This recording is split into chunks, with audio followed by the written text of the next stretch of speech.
deep in the mountains of Hayubu, Lambunaw, where meads clings to trees and silence echoes with life. Lies a place where nature is protected, not just observed. Welcome to Mariit Wildlife Conservation Park, the last refuge of some of Panay's most endangered species.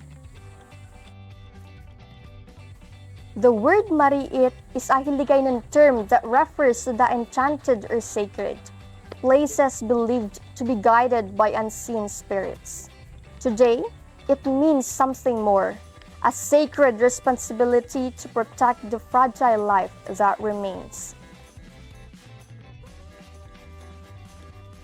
The Mariit Wildlife and Conservation Park was officially established in 1993 by the Department of Environment and Natural Resources, in partnership with the Mulhouse Zoo of France. It was built in response to the alarming decline of endemic species like a Visayan spotted deer and Visayan warty pig.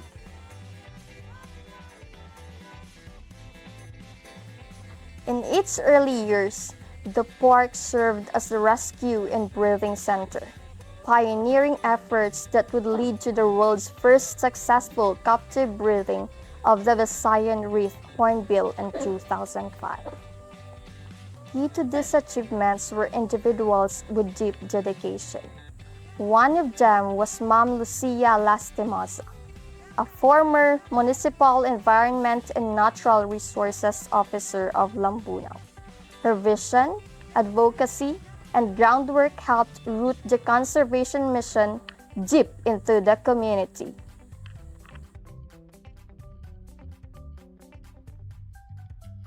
I'm Lucia Lastimosa. I was formerly the director of the Mariit Wildlife Conservation Center at the College of Agriculture and Forestry. I was a former campus administrator of the College of Agriculture and Forestry from 2012 to 2016. I was the former director of the Western Visayas Agriculture, Natural Resources, Research and Development Consortium, or WestMARDEC. How can you share with us how the idea of Mariit Conservation Park first came about? Okay, so it first came about because I was very interested in wildlife, and also I was very interested in mountain trekking and mountain climbing. And so there was a representative of the IUCN before, and he was Roger Cox. He is and he was based in Oxford University in England before, and he was doing his PhD degree in anthropology before, but he's very interested in conservation. And so he's very interested in conservation and the anthropological aspects of conservation. And so he proposed the 1985 survey of the western part of Mount Baloy. What inspired you to establish Mariit Wildlife Conservation Park, and how did your journey in wildlife conservation begin? Well, as I said before, I was really very interested in wildlife because before the advent of the Mariit, before Mr. Roger Cox went to the CAF and engaged some people there to help him in the survey of the western part of Mount Baloy. I was really very interested. What message would you give to the youth regarding environmental protection? Well, you see, environmental protection should be what? Youth and also school children. When you say environmental protection, number one, you have to what? You have to plant more trees. Not plant trees on the roadsides, on the terrestrial side. And so you see, we have to appreciate this fact, and that we have to protect it.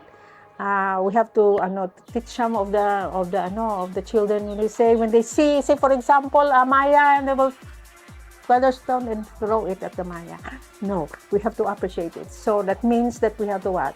So it should start from the elementary. What does Pariit mean to you personally? Personally, well, you see, what you mean by see, we are talking about semantics. When you say mariit, we specifically say it mariit. Why? Because of our culture, for example. When you say in a culture, when you say mariit, it is dangerously enchanted. So it's dangerously enchanted. So you do not touch, you do not get, you do not kill. So that is why we thought about the name, so we call it mariit, for example. You know, one thing that I really is dismayed about is when the elementary pupils, mga more or less 5, 6, 7, and 10, they know the elephant, but they do not know the tamarao. They know the tokan, but they do not know the dulungan. They know the tiger, but they do not know the Visayan leopard cat. The Visayan leopard cat is only found on Panay and Negros. And we have to be proud with Visayan leopard cat. And that is why your Visayan leopard cat is in the 20 pesos. It is already in monetary quanaton in our bills, for example. And I was glad because you see, the Central Bank of the Philippines has already featured, for example, they not feature presidents, for example, they not feature persons, but they feature our endemic wildlife species. Number one is the tamarao, for example, in the bill, in the coin, may tamarao yan, dati. Then number two is you have the Visayan leopard cat. They have that. And then you have the Visayan spotted deer. So they do that. So may amo na. And he said, I told them, I was really quite anticipating that they should put the Rhabdoturinus wallinar on the dulungan because it's only found on Panay. More than just a wildlife sanctuary, Mariit became a living classroom, training future conservationists, educating communities, and proving that local action can protect global heritage. Now, under the stewardship of West Visayas State University, College of Agriculture and Forestry, the park continues to evolve, serving as both refuge and reminder of what's at stake. Inside Mariit are some of the most endangered creatures in the Philippines, many of them rescued from illegal captivity or poaching. Here, they are given a second chance.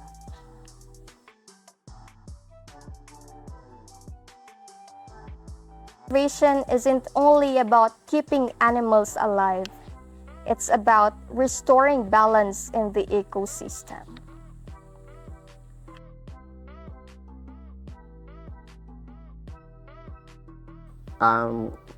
Dr. GB Ayan Bulyo. Ako ang veterinarian diri sa Moninga Center. At the same time, ako man ang OIC director. So, the first question is, can you tell us how Mariit Park was established and what inspired its creation?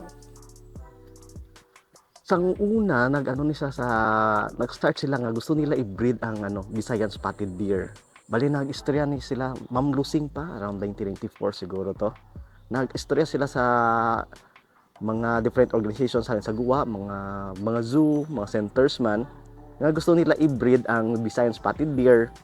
Tapos kung magdamo na siya, gusto nila nga ibalik sa wild, kagang iban man, idalhon sila sa mga laylay nga centers sa iba't pagin nga nga mga bansa to. Nag-successful sila sa Visayan spotted deer. So kaya nag-success sila sa Visayan spotted deer, naisipan nila nga what if testingan naman sa iban naman nga species. Umuto from Visayan spotted deer, nagpasulod sila sang warty pig, ang wreath-billed hornbill, tarik-tik hornbill o Visayan hornbill. As the collaboration between DENR and the WVSU and other institutions shape the park mission.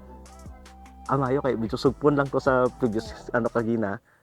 Diba mo to nadulaan sa amo tong pinakabudlay namon, wala na siya sa external funding. Ang namon nga isira na tani, nagkanto na kami sa sa dinner nga isira na lang ibalik sa dinner ta kasapatan kay di naman namon kaya. Karon nag-ano ang DNR nga mana mabulig sila para ma-maintain ang center.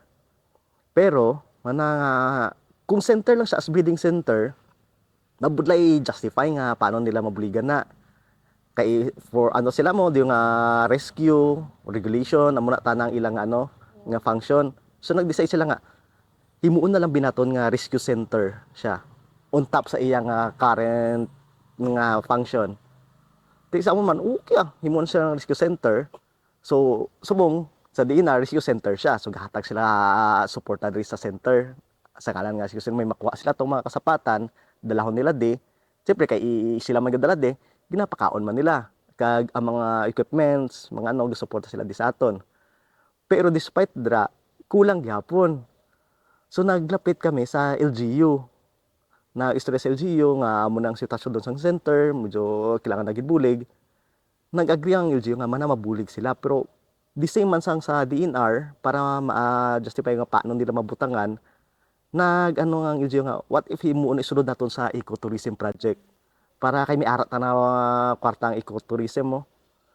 O sige nagsugod man kami himuon pagit sa nga on top sa breeding center, naging rescue center, tapos umong naging tourism site pagid. Oo, sugot kami siyempre para amo to nagsulod na dayon ng LGU, ginpamutang nila ning mga mga tables, tapos gin-promote na siya as tourism site.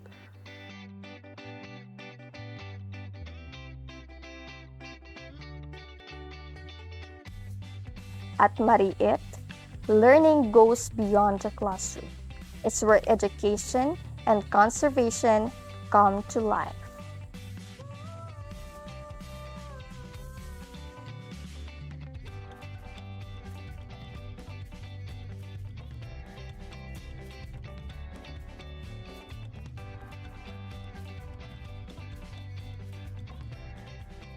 Okay, I'm Miss Jennifer Osorio. I am the Senior Tourism Operations Officer, and I've been working with Mariit Conservation Park as part of Mariit Conservation Park in the promotion, and part of it is we made sure for the past 4 or 5 years we made sure that Mariit Conservation Park is one of the priority project of the municipality. Second question, what makes Mariit unique or special as an ecotourism destination?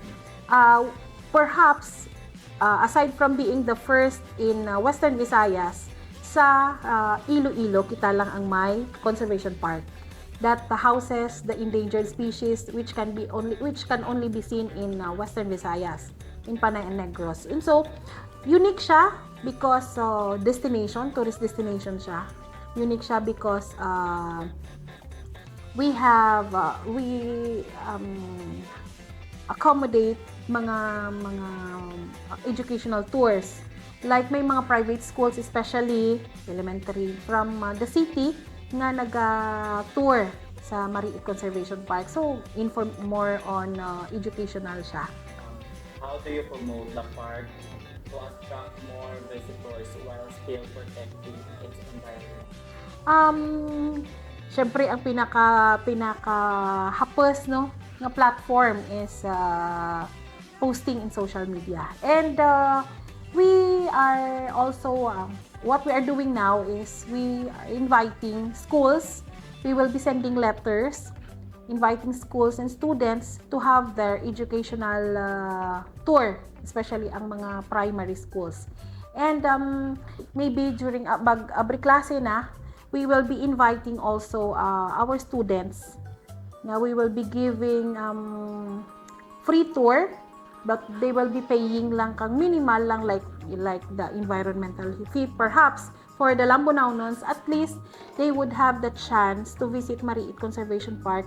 And ang ginahambal tabla nga wag po tayong maging dayuhan sa ating sariling bayan. They go to other parks or they visit mga destinations outside Lambunaw, and then waay pa sa that chance or waay sa na nakaagto mismo sa atin nga Mariit Conservation Park.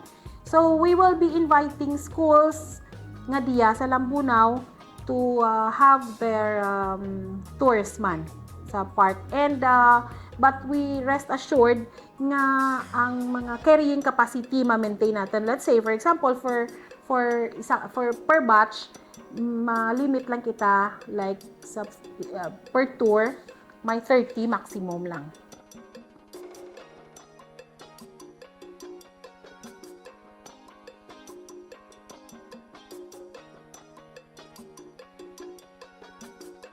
The responsibility of protecting our environment isn't just for scientists or leaders. It's for everyone, especially the youth.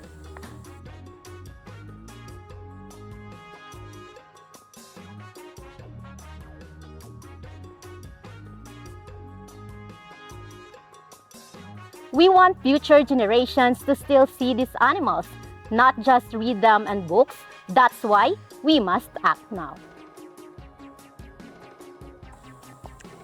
Mariit is not just a park. It is a promise to protect, to learn, and to live with harmony with the wild. Protect what remains, support local conservation.